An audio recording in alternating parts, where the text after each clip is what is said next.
Tiniyak ni Almira na nakalak mabuti ang kanyang kwarto nang bumalik siya doon. Inis na inis siya kay Miguel. Humarap siya sa salamin. Pulang-pula ang mukha niya na mapagmasdan ng kabuuan niya. God! Halos makita ng buong katawan niya. Bakit ba nito ang naisipan niyang ipantulog? At bakit ang lakas sa loob niya lumabas ng kwarto na ganitong bihis? Bumalik na siya sa kama at nagtalokbong. Ngayon lang siya natensyon ng ganito sa isang lalaki. Inis na inis siya sa sarili. Hanggang sa makatulog siya nang gigigil pa rin siya sa inis kay Miguel. Mag-aalas 9 na ng umaga nagisingin siya ng malakas na boses ni Alexa sa labas ng silid niya. Mommy! Mayaya din ako kagaya ni Debbie? Pupungas-pungas bumangon siya at nagsuot ng bathrobe tsaka ito pinagbuksan ng pinto. Nakita niya si Alexa kasama na isang matandang naka-uniforme ng pangmaid. Good morning po ma'am. Bati ng matanda sa kanya. Tinanguan niya ito. Good morning. Ako po ang magiging yaya ni Alexa na tagaluto dito. Sabi nito sa kanya. Isn't it amazing, Mommy? Magbubuhay donya na tayo dito. Tuwang-tuwang sabi sa kanya ni Alexa. Bumaling to sa matanda. Yaya Nida, pwede po bang gawan mo kami ni Mommy ng breakfast? Sunny side egg, ham and cheese at saka hot dogs? Request nito sa matanda. Oo naman, walang problema. Sagot ng maid dito. Polakpak si Alexa. Ang saya. Di po ba, Mommy? Tinanguan lamang niya ito at ilang sandali pa'y tumutunog na ang kanyang phone. Si Miguel ang tumatawag. Dumating na ba yung maid dyan? Utusan niyo lang siyang gumawa ng breakfast and by the way, papupuntahin ko rin yung kaibigan kong stylist. Sasamahan ka niya para mag-shopping ng mga gamit mo? Gamit ko? Magpapanggap kang girlfriend ko. Siyempre, gusto ko naman na maging presentable ka lalo na at bukas. May event ang isa sa mga kamag-anak ko. Agad-agad? Malaki ang ginagastos ko sa'yo kaya dapat lang na masulit ko. Maliwanag ba? Giit nito sa kanya. Okay lang, basta wag mong aasahan na magiging mabait ako sa harapan nila. Kapag binabastos nila ako, asahan mong papatulan ko sila. Paalala niya pa rito. Napa-second look si Miguel na makita si Almira. Nakasuot to ng blue gown na hapit sa makurba nitong katawan. Nakataas lang ang buhok nito at may dangling earrings sa suot, kaya't lalong tumingkad ang kagandahan nito. Bagya pa siyang napanunok, lalo na magtamang kanilang mga mata at mabilis din niyang iniiwas. Wow, Mommy! Para kang goddess! Hindi po ba, Tito Miguel? Ani Alexa na bumaling pa sa kanya. I'm sure, si Mommy pinakamaagang bisita doon. Pero kung naandon si Tita Alondra, silang dalawa kasi kambal sila. Bumungis-ngis pa nga ito. Hindi siya umimik. Enjoy the night, Mommy. Okay lang kami ni Yaya Nina dito. Manonood lang kami at magpapa-aircon. Sabi ng bata sa ina. Nauna na siyang lumabas ng unit. Hindi niya na nilingon pa si Almira na sumunod sa kanya. Nang makapasok sila sa loob ng elevator, ay iniwan siyang masalubong man lamang kanilang mga paningin. Di niya maipaliwanag ang nararamdaman niya ng mga sandaling iyon. Siguro dahil naiisip niya na si Alondra ang kasama niya, kaya nataranta siya at ang bilis-bilis ng pintig ng kanyang puso. Or, masikip lang ang suit na suot niya. Baga niyang nilawagan ng kanyang necktie dahil pakiramdam niya, nahihirapan siyang huminga. Nakalinga lang siya na maluwag nang bumukas ng elevator. Nagmamadali na siyang lumabas. Hinayaan niyang sumunod na lamang si Almira sa kanya. Napaka-gentleman talaga. Hindi mo lang ako maalalayan. Bubulong-bulong na sabi ni Almira habang sinusundan si Miguel. Napakataas ng heels na suot niya at ang bigat ng gown niya kaya nahihirapan siyang maglakad. Nalaki ang mga mata niya na makita ang Rolls Royce na naghihintay sa kanila sa labas. Nakatayo ang driver at pinagbuksan nito ng pinto si Miguel. Na makapasok na to sa loob, siya naman inalalayan nito na makasakay. Di sinasadyang madait ang katawan niya sa katawan nito habang umuusod papasok. May kung anong kuryente ang gumapang sa kanyang buong katawan. Kinakabahan siya ngunit di siya nagpapahalata. Umayos pa siya ng upo at tiniyak na di na muling magkakadaiti ang kanilang mga balat. Pareho silang tahimik na tahimik habang tumatakbo ang sasakyan. May mga sandaling napapasulap siya dito at di niya maiwasan na mapabuntong hininga. Nang magsabog ng kagupuan ng Diyos, isa si Miguel sa gising na gising. Di gaya ni Tyron na boy next door ang appeal nito. Si Miguel yung may pagka-rugged na tall, dark and handsome. Yung tipong pang-bida, pang-action. Pwede rin pang kontrabida or leader ng mga mafia ang datingan. Parang sa mga action romance na nababasa niya. At ang bango-bango nito. Amoy pa lang alam na niyang mayaman. Huwag mo akong masyadong tingnan ha. Mamaya niyan may love ka pa sa akin eh. Problema ko pa. Narinig niyang sabi nito sa kanya. Pinamalahan siya ng pisngi. Kagad pinaling niya ang tingin sa labas ng bintana. Yan ang malabong mangyari. Halos pabulong na sagot niya rito. Umayos siya ng upo at pinikit na lang ang mga mata. Ngunit di nawala sa utak niya ang sinabi nga ni Miguel. What if ma-in-love nga siya sa lalaking to? Malabo. Nagkagulatan sina Almira at Alondra na magkita sila sa parting dinilohan nila ni Miguel. Hinila siya sa isang sulok ni Alondra. Naguguluhan ang mukha nito. Hindi ko alam na may namamagitan sa inyong dalawa. Anitong kumunot ang noo. Ate Almira, meron ba akong hindi alam? Hindi niya masabi rito ang totoo. Napilitan siyang magsinungaling. Hindi ka pa sanay sa akin? Malaking isda si Miguel kaya pagkakataon ko na to. Ani rito. Nag-alala si Alondra. Ate, wag na sanang maulit pa yung ginawa mo kay Tyro noon. Alam mo naman siguro na hanggang ngayon pilit ko pa rin pinapatunayan sa pamilya niya na maayos tayong tao. Napangisi siya. Anak tayo ni Melinda, kaya mahirap patunayan na mabuti talaga tayong tao. Sarcastic na sabi niya rito. Ate, huwag ka mag-alala. Magpapaka-good girl ako this time. Pagbibigay assurance siya rito. Inawakan niya to sa kamay. Kamusta naman si Tyron sa'yo? Nabalik ba na yung dating pagtrato ninyo sa kanya?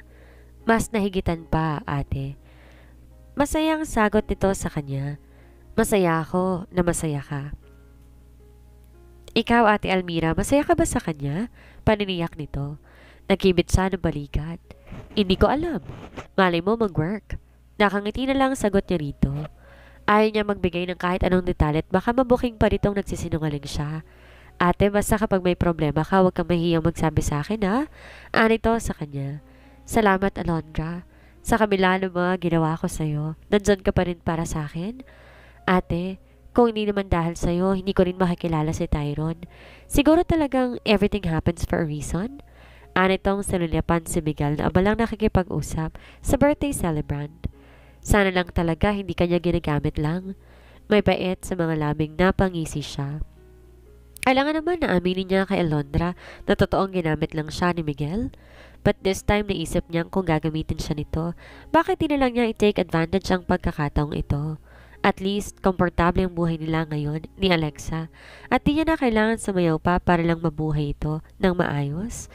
Ate, di na rin kami magtatagal, medyo nahihilo lang naman ako eh. Hindi na nga sana kami pupunta dito. Kaso ayoko namang isipin na nilalayo ko si Tyron sa kanila kaya pumunta pa rin kami. Pero masama talaga ang pakiramdam ko. Para kung masusuka na ewan. Alondra, hindi kaya buntis ka? Natigilan ito at maya-maya ay nangisla pa mga mata. Baka nga ate, baka may schedule ako sa doktor. Balitaan mo kaagad ako. Tumango ito sa kayumakap siya na mahigpit. Nilapitan na rin sila ni Tyron. Di naman to nag-usisa tungkol sa kanila ni Miguel ngunit basa niya sa mukha nito na ikinigulat din itong malaman ang tungkol sa kanila. Na makaalis na ang dalawa, naiwan siya nag-iisa. Inalok siya ng alak ng dumaang waiter. Kumuha siya ng isa at naglakad patungo sa terrace kung saan malayo sa mga bisita. Masaya siyang nasa maayos na lagay si Alondra.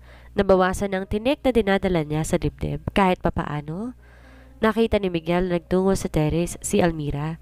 Susundan sana niya ito ngunit nilapitan siya ng ama. Halata ang pagkadisgusto sa mukha nito habang nakatingin sa kanya. Talaga bang wala kang delikadesa? Pinatulan mo ang kakambal ng asawa ni Tyron. Alam mo naman siguro kung anong klaseng pamilyang mga yon, hindi ba? Disenteng babae si Rochelle, pero mas pinili mo pa ang babaeng yon? Hindi na ako bata para pangunahan niyo pati love life ko, Dad. Gusto ko si Almira at ako magpapatakbo sa personal kong buhay. Mariing sagot niya rito. Nakita niya ang pagpupuyos ng mga kamay nito. Kung wala sigurong madaming tao baka nasampal na siya nito. Kahit sang bagay palpak ka. Galit na sabi nito at mabilis siyang tinalikuran. Nagulat siya nang puntahan nito sa terrace si Almira para lang komprontahin. Kaagad niya rin tong sinundan. Talaga nga yatang mga linta ang pamilya ninyo? Anang ama niya kay Almira. Magkano kailangan mo para hiwalayin ng anak ko? Nakita niya ang umisi si Almira. Bakit to hindi yung anak niyong pagsabihan ninyo? Siyang lapit ng lapit sa akin. Kung lalayuan niya ako, bakit ko ipipilit ang sarili ko? Maraming isda sa dagat, Mr. Stevenson. Matapang na sagot dito ni Almira. Lumapit siya dito. Dad, wag na wag yung pagsasalitaan ng ganyan si Almira. Nagmamahalan kaming dalawa. Aniya sa ama. Hinawakan niya ang baba ng babae at hinalikan to sa mga labi para inisin ang kanyang ama. Ramdam niya ang pagtutol ni Almira sa ginagawa niya ngayon, pero mas lalo naman niyang idinidiin ang paghalik dito. Galit na galit ang daddy niya at waring nandidiring umalis na. Nanggarap na tong mawala sa kanilang paningin, saka lamang niya binitiwan si Almira. Nagpupuyos ang galit ng mga mata nito. Wala sa usapan natin ng ganito. Singal nito sa kanya. Binabayaran kita kaya't gawin mo ang dapat gawin kapag hinihingi ng pagkakataon. Besides, wag kang umasta na parang sa kumbento kita nakuha. Naka-ismed na sabi niya rito na mabilis niya na tong iniwan. Nagulat si Almira sa magandang babaeng basa na lang dumating sa condo unit ni Miguel. May kasama tong dalawang alalay na may katarayan din ng mukha habang tinitingnan siya mula ulo hanggang paa.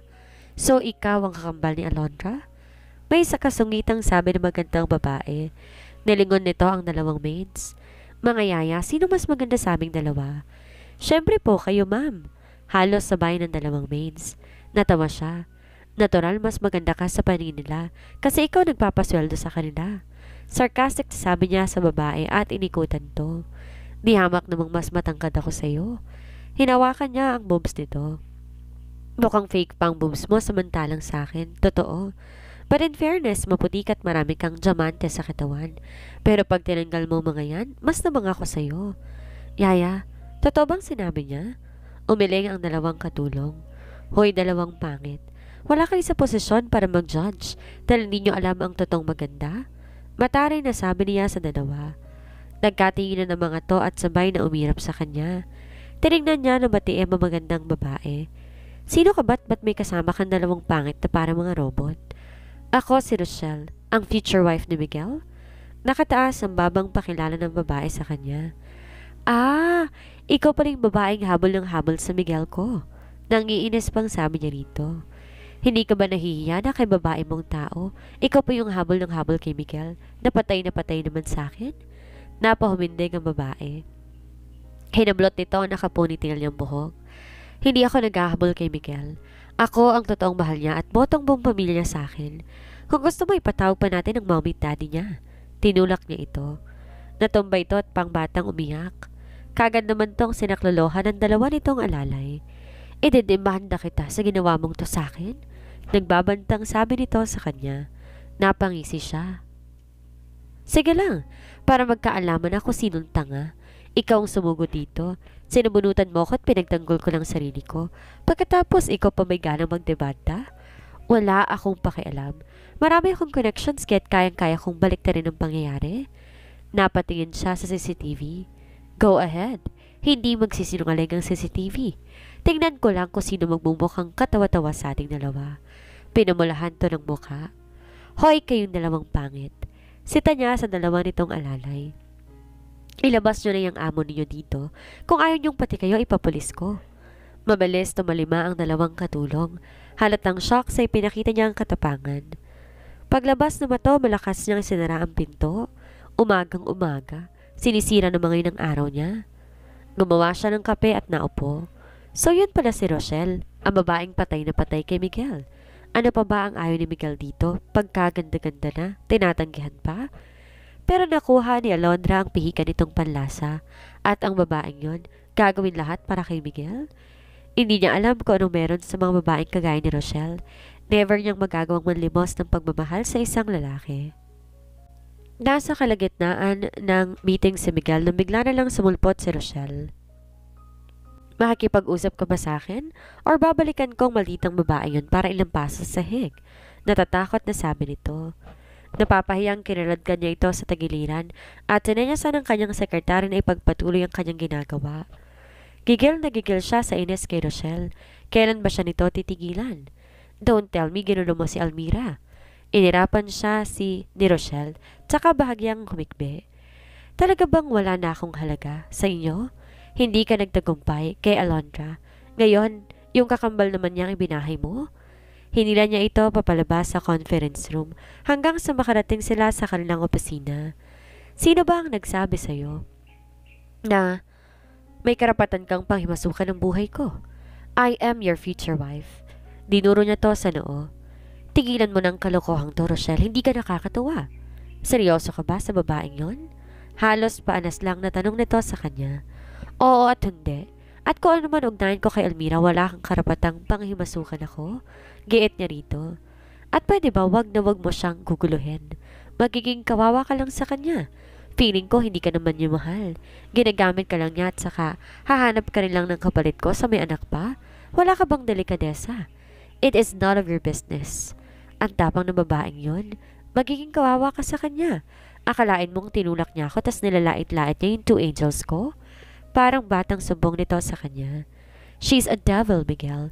Ngayon pa lang mapag-isip-isip ka na. Hindi ka magiging masaya sa babaeng yon. Ako ang tunay na nagmamahal sa'yo. Look at me. Ang ganda-ganda ko. Ang bait-bait ko pa at saka kapag tayo nagkatuluyan, hindi kita aawayan. Promise. Tinaas pa nito ang isang kamay. Napahinga siya ng malalim. Hindi niya alam kung maaawa o maiinis dito. Miguel, I'm sure. Hindi ka naman seryoso sa kanya, hindi ba? Ginagamit mo lang siya para pasakitan ako. Tanong nito. Napatitig siya rito. Kung tutuusin, wala namang problema kay Rochelle. Maganda to at po pwedeng maipagmalaki. Ngunit hindi niya alam sa sarili kung bakit hindi talaga niya ito magustuhan. Siguro sadyang ramdam ng puso niya na hindi ito ang babaeng tinadhana para sa kanya. Alam ko, darating din ang araw na marirealize mo na ako ang para sa'yo. Ako lang ang totoong nagmamahal sa'yo at hindi ako mapapagod na ipaalala yun sa'yo araw-araw. Tigilan mo na nga ako eh. Bakit bang kulit mo? Singhal niya rito. Sakto naman, pumasok ang daddy niya sa opisina niya. Nakakita ng kakampi si Rochelle. Tito Dom! Humihikbing tumakbo ito sa kanyang ama. Napahinga siya na malalim, kasabay ng pagrolyo ng kanyang mga mata. Tito Dom, pagsabihan niyo nga ang anak niyo, he's being insensitive. Paano niya magagawa sa akin to? Bakit kailangan niyang patulan ng Almira na yon? Kahihiyan lang ang bibigay nun sa pamilya ninyo. Iha? Anang daddy niya at saka bumaling sa kanya. Madilim na madilim ang anyo nito. Palayasin mo sa tinitirhan mo ang Almira na yon kung ayaw mong ako mismo magpapalaya sa kanya. Madilim ang anyo na singhal nito sa kanya.